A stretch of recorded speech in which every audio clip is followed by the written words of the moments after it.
Hi guys, magandang hapon.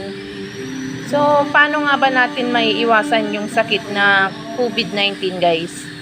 So, para sa akin guys, para maiwasan natin tong sakit na to, kailangan lang natin sundin yung mga dapat na gawin para maiwasan tong COVID na sakit na ito. First of all, kailangan nating magsuot ng mask palagi tuwing lalabas tayo. Tsaka, kailangan nating mag-sanitize ng kamay natin bago kumain.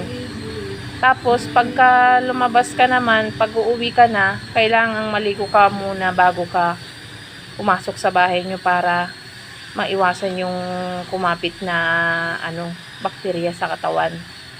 Tapos, kung hindi naman masyadong importante yung pupuntahan mo, wag ka na lang lumabas. Ganun lang kasimple yun guys, para maiwasan natin kumapit sa atin yung sakit na COVID-19.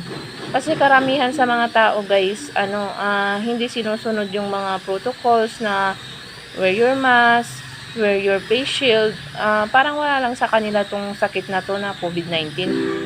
Tapos magrereklamo sila guys na ang tagal-tagal na nito, magdadalawang taon na, ganito. Nasa sa atin din kasi yung guys, problema. Kasi minsan, hindi rin tayo sumusunod sa mga protocol ng gobyerno.